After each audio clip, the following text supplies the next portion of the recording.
ডাঙৰটো পানী ভৰাই দিম। চাই থাকিব, মই কৰি আছোঁ। ডাঙৰটো পানী ভৰাব আৰু সৰুটো খালি ইয়াত মই এৰি দিলোঁ। পানী অপসাৰিত কৰিছে, অপসাৰিত কৰি ক্ৰমান্বয়ে ভিতৰলৈ গৈ আছে। এইবাৰ মই ইয়াত উৰুটাই দিম।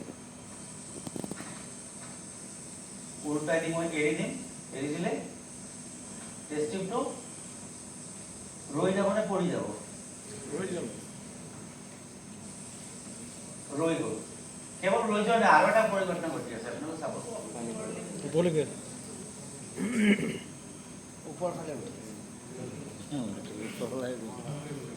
পিছৰ ফালে দেখিছেনে? দেখা পাইছে ন? আকৌ এবাৰ কৰিছোঁ। সেইটো আছে।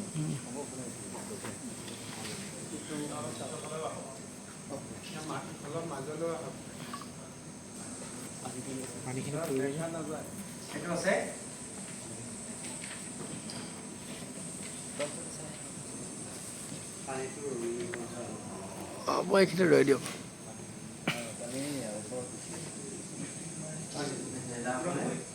আমি গতি এটা দেখিছোঁ, বল প্ৰয়োগ কৰিলে গতি হয়। আমিতো প্ৰথম বল প্ৰয়োগ কৰা নাই, দেখাততো ক'তো বল প্ৰয়োগ কৰা হোৱা নাই। আমি ক'তো বল দেখকৈ আমি বল প্ৰয়োগ কৰা দেখা নাই। গতিকে বস্তুটো গতি লাভ কৰিছে। আকৌ গড এটা ৰিলেশ্যনশ্বিপ, বল এটা থাকিবই। আমি দেখা নাপাব পাৰোঁ বা আমি অনুভৱ কৰিব নোৱাৰিব এটা, কাৰণ গতি হৈছে না। গতি যদি হৈছে এটা বল থাকিব লাগিব, সেই বলটো কি হ'ব, ক'ৰ পৰা সেইটো আমি বুজিবলৈ ইয়াৰ পৰা যত্ন কৰিছোঁ। আৰু এটা এক্সপেৰিমেণ্ট মই লওঁ, একে লাইনৰে বটলত এটা মই বেলুন লগাইছোঁ মুখত, বেলুনৰ মূল ভাগটো ভিতৰলৈ ভৰাই দিছোঁ। গতিকে এফালে মই ফুলাই দিব পাৰোঁ বেলুনটো, ফুলালে ফুলিব।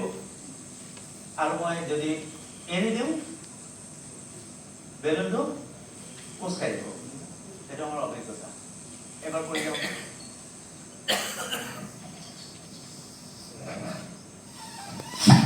বেছি ফুলা নাই বাৰু, দেখিছেনে ফুলাটো? সকলোৱে দেখিছে? মই ধৰি ৰাখিছোঁ হাতত। হাতখনে এৰি দিলোঁ। চাইডতে ফুটাটো আছে, ফুলি আছে। চাব পাৰিব। বাইদেউ প্ৰমাণ কৰি দিয়কচোন। মানে হেৰি কৰি পেলাই সেই কলমৰ বুটামৰটো লওক, সোমোৱাই দিয়কচোন ইয়াতে। বেলুনটো ফুলি আছে, আমি সকলোৱে দেখি আছোঁ। খালি খোজ মাৰি বেলুনটো নুফুটিলে হ'ল। সম্পূৰ্ণ উন্মুক্ত, কিন্তু বেলুনটো ফুলি আছে। লাহে লাহে খোজ খাই গৈছে। আকৌ কৰোঁ।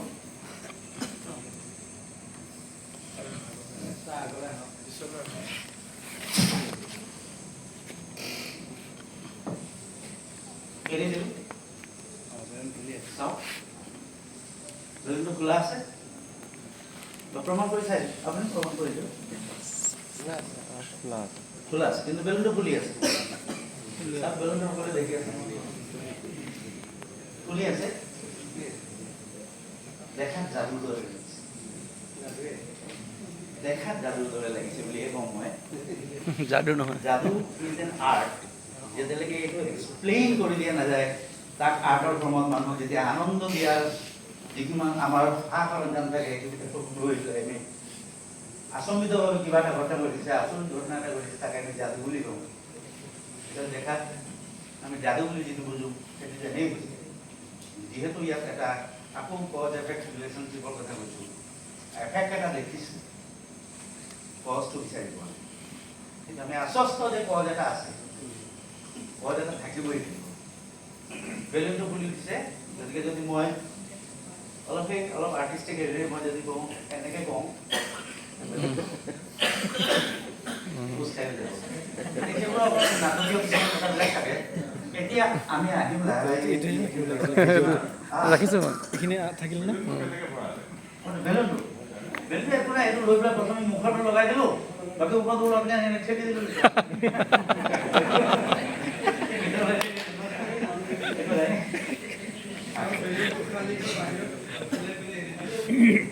আচ্ছা, এতিয়া আমি এই গোটেই কথাখিনি কেনেকৈ হ'ল তাক বুজিবলৈ যাওঁ। এই সকলোবোৰ কথা মই প্ৰথমে ডিক্লেয়াৰ কৰিছোঁ যে হয় বায়ুমণ্ডলীয় চাপৰ বিভিন্ন চাপ, কিন্তু বায়ুমণ্ডলীয় চাপটো কি আগতে বুজিলোঁ কি বস্তু। আমি জানো যে পৃথিৱীৰ উপৰিভাগত এটা তৰফ বায়ু বায়ুৰ তৰফ এটাই গোটেই পৃথিৱীৰ উপৰিভাগটো আৱৰি আছে আৰু ইয়াৰ উচ্চতা প্ৰায় 200-300 কিলোমিটাৰ ওপৰলৈকে আছে গতিকে মোৰ এই লোকেতে এই গোটেই পৃথিৱীখন এনেকুৱা যদি মই এটা সৰু জেগা এটা লওঁ সেইটো যে আমাৰ এই জেগা প্লেন এৰিয়া গতিকে তেনেকুৱা ঠাইত মই থিয় হৈ পেলাই যদি ওপৰলৈ চাওঁ তে মোৰ বায়ুমণ্ডলীয় যিখিনি বায়ু যিখিনি আছে সেইখিনি স্তম্ভ প্ৰায় 200 কিলোমিটাৰ ওপৰলৈকে আমি জানো বায়ু পাতল কিন্তু ইমান ওখ এটা স্তম্ভ যদি লওঁ মই ধৰি লৈছোঁ ক'তো বায়ু নাই ধৰি লৈছোঁ কেৱল এঠাইত এটা স্তম্ভ আকাৰে বায়ু আছে এনেকৈ মই ধৰি লৈছোঁ ধৰি ল'লে কি হ'ব পাৰে তাত বায়ু যদিও পাতল ইমান ওখ লোৱাৰ পিছত তাৰ এটা ওজন আছে সেই ওজনটো এটা নিম্নমুখী